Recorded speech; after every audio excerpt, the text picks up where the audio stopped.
नमस्कार मित्रांनो, माझं नाव विनीत भोसले. मी एक किक बॉक्सर MMA फायटर आहे आणि गेल्या जवळपास 10 ते 12 वर्षांपासून मी या स्पोर्ट्समध्ये आहे.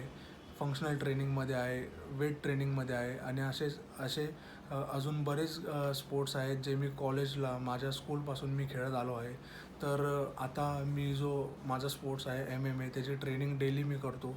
तर मी खूप दिवसांपासून असा विचार करत होतो की एक माझा यूट्यूब चॅनल ओपन करून माझा जो ट्रेनिंगचा शेड्यूल आहे, जो माझा डेली MMA रूटीन आहे फॉलो करायचा, तो मी सगळ्यांमार्फत पोचवावा अशी माझी खूप इच्छा होती. त्यासाठी मी हा यूट्यूब चॅनल ओपन करत आहे. ज्यांना कोणाला माहीत नसेल MMA, तर तो मिक्स मार्शल आर्ट्स म्हणून त्याला बोललं जातं, जो इंडियामध्ये खूप स्पीडने ग्रोथ होतो आहे. तुम्हाला UFC माहीत असेल, UFCचा जो गेम आहे तोच MMA आहे.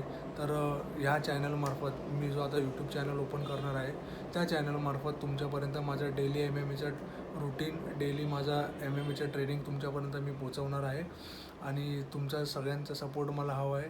तर please like, share and subscribe to my channel आणि भेटूया आपण आजच्या ट्रेनिंग सेक्शनमध्ये. बाय. नमस्कार मित्रांनो, आज आलेलो आहे जिममध्ये. मागे आहे आपली जिम. वरती जाऊन आता कपडे चेंज करूया आणि तुम्हाला भेटूया नंतर. सो आता आपण चेंज केलेलं आहे आणि ट्रेनिंगसाठी रेडी आहोत. बाय. तर मित्रांनो, ट्रेनिंगची सुरुवात स्ट्रेचिंगपासून करतो आम्ही. कुठलाही गेम असो, कुठलाही वर्कआउट असो, त्याची फर्स्ट स्टेप हीच असते की stretching. Upper body stretching, lower body stretching, back, आपले shoulders, neck rotation, hand rotation, अशा प्रकारे वेगळे वेगळे जे स्टेप्स असतात स्ट्रेचिंगचे, जे रेग्युलर वर्कआउटमध्ये आहेत. ज्यांनी कुठला स्पोर्ट्स केला त्यांना नक्की माहीत असेल की स्ट्रेचिंगचा इम्पॉर्टन्स काय आहे.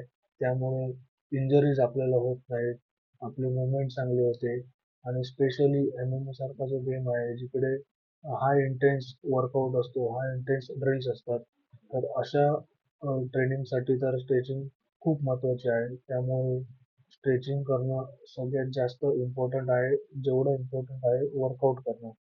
Heap mobility, leg extension, legs rotation, हे सगळे स्ट्रेचिंगचे वेगळे वेगळे प्रकार आहेत जे तुम्हाला पुढे पण बघायला मिळतील. फ्रंट किक्स राहिला होता, ज्याने हॅमस्ट्रिंग आपला स्ट्रेच होतो. साईड टू साईड स्ट्रेच केलं, परत एकदा स्पाइन स्ट्रेच केली. जरा बॉक्सिंग झालं सायनिंगमध्ये. आता आपण लेग स्ट्रेच करूया. लोअर बॉडी स्ट्रेच हे सगळ्यात जास्त इम्पॉर्टंट असतं, जेव्हा स्पेशली तुम्हाला किक्स मारायचे असतात. लो किक, हाय किक, हेड किक. त्यासाठी तुमचे हॅमस्ट्रिंग, तुमची लोअर बॅक ही चांगल्या प्रकारचे वर्कआउट करून, चांगल्या प्रकारची हिप मोबिलिटी एक्सरसाइज करून फ्री झालेले असले पाहिजेत. त्याशिवाय तुमची किक्स, त्याशिवाय तुमची मुवमेंट स्मूथ होत नाही. Leg rotation, inside out, outside in. तर आता स्ट्रेचिंग झाल्यानंतर वॉर्मअप राऊंड्स चालू झाले. त्यासाठी सुरुवातीला 15 राऊंड्स रनिंग. रनिंगने बॉडी गरम होते, हीट होते बॉडी. त्यामुळे त्यानंतर जो वॉर्मअप आहे तो इझी जातो. लास्टचे 2 राऊंड हायनीच केले. सगळ्यांनी लाईनमध्ये धावतो. ॲक्च्युली आम्ही केजमध्ये आमच्या रनिंगचे राऊंड्स असतात, पण केजमध्ये प्रिव्हियस बॅच असल्यामुळे आता आम्ही बाहेरच रनिंग. सो रनिंग करून झाल्यानंतर वॉर्मअप सर्किट चालू होतात. वॉर्मअप सर्किटमध्येही वेगळ्या वेगळ्या प्रकारचे ड्रिल्स असतात, वेगवेगळ्या प्रकारचे एक्सरसाइज असतात. या एक्सरसाइजला स्केटर रोप असं बोलतात. स्केटर रोप ही बॅलन्सिंगसाठी इम्पॉर्टंट असते. व्हिडिओ शूट करता करता मध्येच आमचे ट्रेनर्स गेले. त्यांना मी सांगत होतो की माझी पण व्हिडिओ रेकॉर्डिंग चालू आहे. त्यानंतर स्प्रिंट. स्प्रिंट हा लोअर लोअर बॉडीसाठी, लेग्स, हॅमस्ट्रिंग आणि काफ मसलसाठी सगळ्यात इफेक्टिव्ह असा वर्कआउट आहे. स्प्रिंट झाल्यानंतर pushups in out. Pushup in out हा वर्कआउट तुमचे कोर, तुमची अप्पर बॉडी, शोल्डर, ट्रायसेप यांना एंगेज करणारा वर्कआउट आहे. सगळ्यात इफेक्टिव्ह वर्कआउट असं या वर्कआउटला मानलं जातं. डिप्स किंवा पुशअप्स हा one of my favourite workout आहे. त्यानंतर वॉर्मअप सर्किटचा सेकंड राऊंड चालू झाला. सेम एक्सरसाइज आम्ही 3 राऊंड करतो. स्केटर हॉप नंतर स्प्रिंट. स्प्रिंट नंतर पुन्हा पुशअप्स इन आउट. अशा प्रकारचे वर्कआउट. स्प्रिंट मारताना माहीत नाही का, आपण नेहमी माझ्या डोक्यामध्ये भाग मिल्खा भागचं गाणं वाजत असतं. Pushup in out. Pushup in हा one of my favourite workout. जसं मागे मी बोललो, पुशअप्स आणि पुलअप्स हे दोन्ही वर्कआउट खूप इफेक्टिव्ह आहेत. त्यानंतर स्क्वॉट नी टू एल्बो हा वर्कआउट होता, पण व्हिडिओकडे फोकस असल्यामुळे स्क्वॉट नी टू एल्बो हा क्रॉस होता, पण मी तसाच करत होतो. स्क्वॉट नी टू एल्बो, स्क्वॉट नी टू एल्बो. यानंतर होता आपला इंडियन पुशअप. इंडियन पुशअप हा या सर्किटमधला शेवटचा वर्कआउट होता. या वर्कआउट नंतर जनरली वॉटर ब्रेक असतो आणि ही माझी वॉर्मअप नंतरची कंडिशन. पाणी पिऊन तुम्हाला दाखवतोय मी किती दमलो आहे ते. वॉटर ब्रेक नंतर आमचे जे ट्रेनर आहेत ते सर्किट एक्सरसाइज एक्सप्लेन करून सगळ्यांना सांगत होते. सो आता आमचे सर्किट राउंड चालू झाले. त्यामध्ये वेगळे वेगळे फन ऍक्टिव्हिटीज पण असतात, जसं की आपण बघू शकता इकडे रेसलिंग, आणि ज्याचा नीला हात लागेल त्यांनी स्क्रॉल करायचं.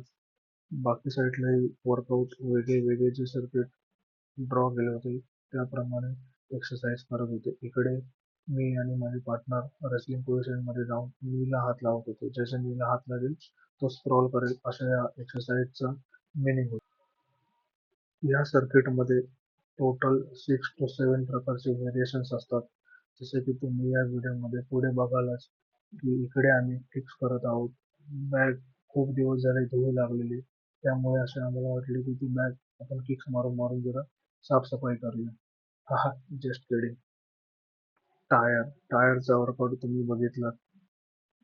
पूर्ण हे जो आमची जिम आहे तिकडे वेगळे प्रकारचे एक्सरसाइज खूप जागा असल्यामुळे करण्यासाठी पण मजा येते. त्यामधलीच ही एक एक्सरसाइज आहे जी मोस्टली रेसलर्स करतात. जवळपास या बॅगेचं वजन 30 ते 35 किलो असेल. खूप स्ट्रेंथ लागते, खूप थकायला होतं. ही एक्सरसाइज या ओव्हरऑल सर्किटची लास्ट एक्सरसाइज होती. त्यानंतर ही आहे माझी आफ्टर सर्किट कंडिशन. तर स्ट्रेचिंग झाल्यानंतर रनिंग 15 राउंड, त्यानंतर वॉर्मअप सर्किट, त्यानंतर स्ट्रेंथ कंडिशनिंग सर्किट.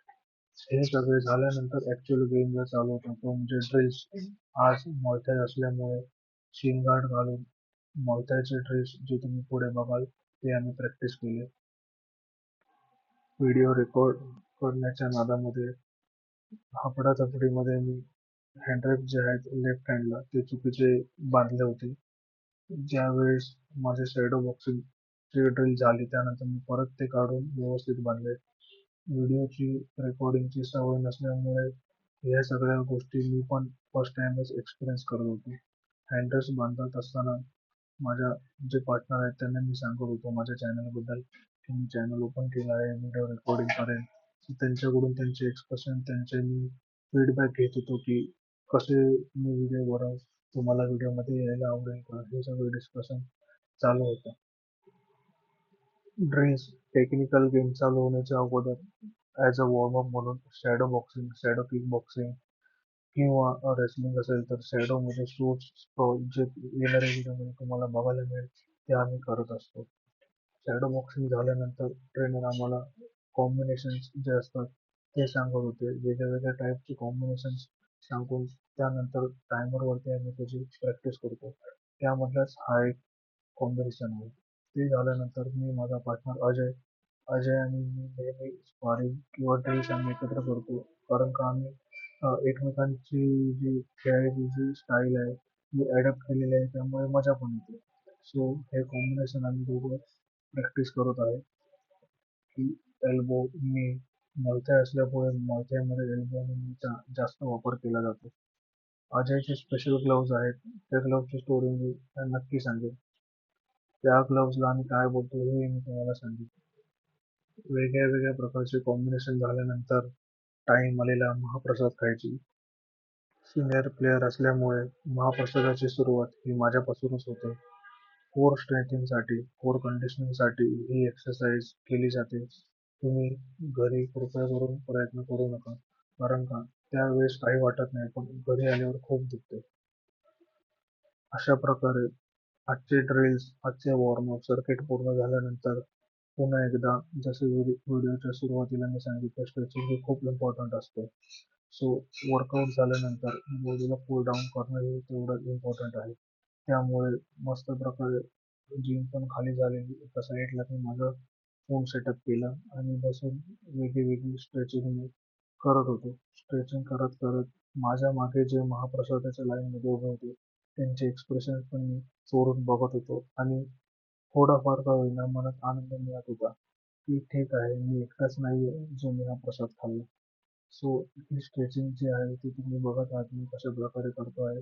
स्ट्रेचिंग करून ब्रीदिंग पण सेम टाइमला तुम्हाला ठेवावी लागेल. शोल्डरचा वर्कआउट जास्त झाल्यामुळे शोल्डर मी जास्त रोटेट करत आहे. पवनचक्कीचा फील येत आहे मला पण. मला पण माहित आहे की तुम्हाला पण स्ट्रेचिंग करायला आळस येतो. प्रत्येक स्पोर्ट्स प्लेअरला येतो. पण जेव्हापासून मला इंजरीज व्हायला लागल्या तेव्हापासून मी स्ट्रेचिंग खूप जास्त मनावर घेतली.